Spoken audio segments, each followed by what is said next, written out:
Sejumlah ruas jalan di DKI Jakarta kini berganti nama menjadi nama tokoh Betawi.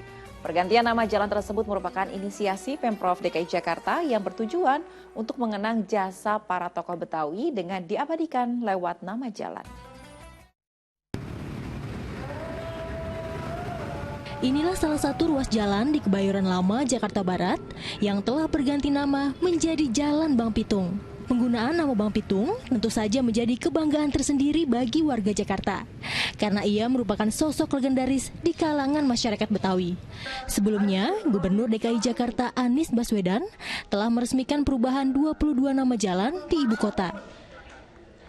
Perubahan nama jalan berasal dari nama tokoh Betawi dengan mempertimbangkan nilai sejarah dan sosok nama yang diusulkan.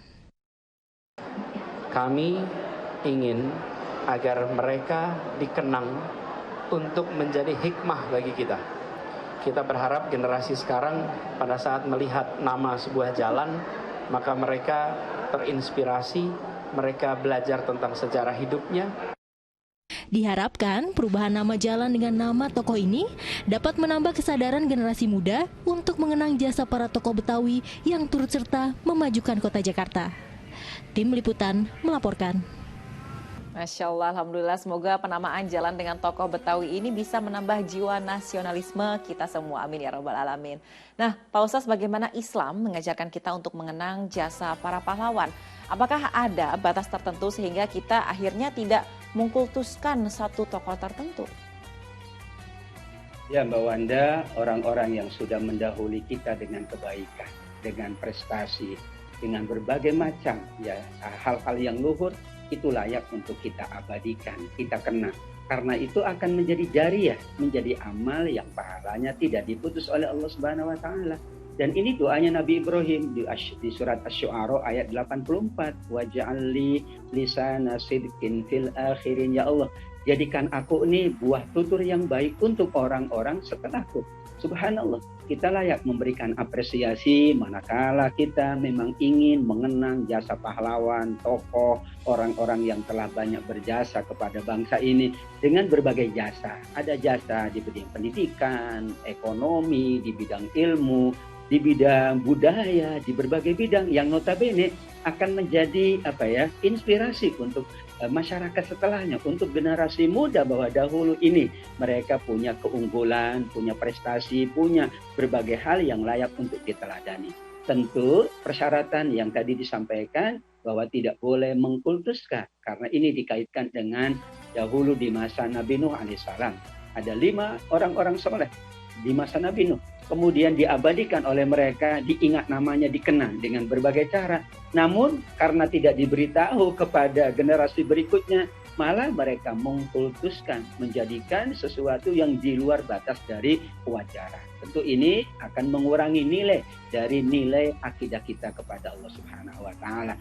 Namun sepanjang ini alhamdulillah bahwa nama-nama yang dikenang, ada para pahlawan, ada tokoh-tokoh tertentu yang sangat identik dengan kita, tujuannya adalah memotivasi generasi muda, menjadi inspirasi bahwa kalau kita banyak memberikan kebaikan, dikenang oleh orang banyak, maka nama kita pula dikenang kebaikan-kebaikan, dan itu doanya Nabiullah Ibrahim alaihi salam.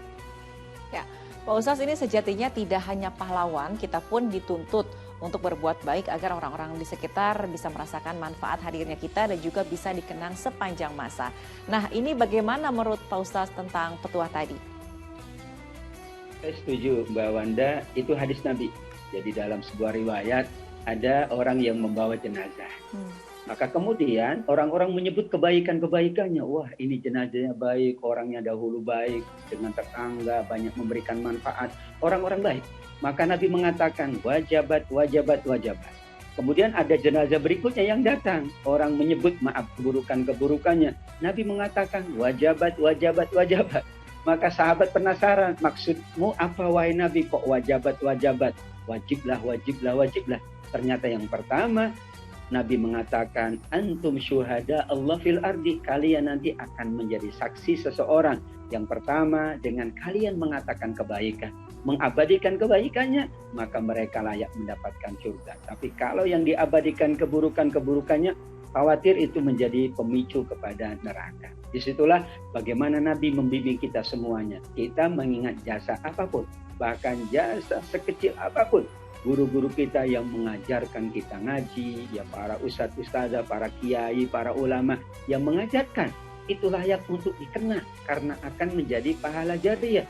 Sahabat Ali bin Abi Thalib sampai mengatakan, siapapun yang mengajarkan satu huruf, bukan satu kalimat, bukan satu lembar halaman, tapi satu huruf, aku siap berbakti kepadanya. Berarti disinilah bagaimana kita selalu menghargai, menghormati, menjadikan orang-orang yang berada di sekitar kita adalah media-media kebaikan, dan kemudian setelah kita tiada, kita dikenang kebaikannya, menjadilah pahala jariah. Siapapun layak mendapatkan pahala yang tidak diputus oleh Allah Subhanahu wa Ta'ala. Masya Allah. Baik, terima kasih Pak Ustadz. Kita lanjutkan